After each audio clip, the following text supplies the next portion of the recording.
இந்த பாடலை கம்போஸ் பண்றதுக்கு எனக்கு நேரம் இல்லாம இருந்த நேரத்துல ஒரு ரீகார்டிங் வச்சிருக்கேன். கவிஞர் வந்து 7 மணிக்கு வர்றது ரொம்ப கஷ்டம், 10 மணிக்கு தான் வருவார். ஆனா எனக்கு வந்து இந்த மாதிரி பேக்ரவுண்ட் ஸ்கோர் போயிட்டு இருக்க, தயவுசெய்து நீங்க கொஞ்சம் முன்னாடி வரணும்னு சொன்னா இவனை கம்போஸ் பண்ணல. பாரதிராஜா வந்து சிச்சுவேஷன் சொல்லிட்டு நல்ல டூ ரெண்டு வாய்ஸ் வருது, அது சீக்கிரம் எங்க நான் போறதுக்குள்ள நான் டியூன், அவர் வரதுக்குள்ள நான் டியூனை ரெடி பண்ணணும். அவர் 7 மணிக்கு வராரு, நான் 6 மணிக்கே போயிட்டேன். வந்தாரு, என்ன சிச்சுவேஷன் கேட்டாரு. சிச்சுவேஷன் கேட்கறதே நமக்கு பார்த்தா எரிச்சல் வர மாதிரி கேட்பாரு. என்ன ஃபர்ஸ்ட் எக்ஸ்பீரியன்ஸ் நான் சொல்றேன். டைரக்டர் கேர் பண்ணவே மாட்டாரு. சிச்சுவேஷன் என்ன அப்படின்னு கேட்டு சிகரெட் பிடிப்பாரு, அங்க ஆஸ்ட்ரே இருக்கும், டியூன் துப்பாரு. அவருக்கு சிச்சுவேஷனுக்கு துப்புறாரா இல்ல நிஜமாவே துப்புறாரான்னு தெரியாது.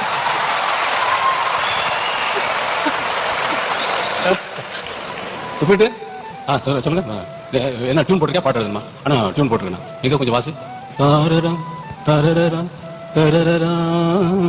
மலர்களே மலர்கள். நான் பாடுற டெம்போவுக்கு இருக்காது, அவர் சொல்ற டெம்போ வேற டெம்போன்னு சொல்றேன். சொல்லி முடிக்கல, அது கூட சொல்லிட்டாரு. 1000 மலர்களே மலர்கள் எப்படி சேரும்?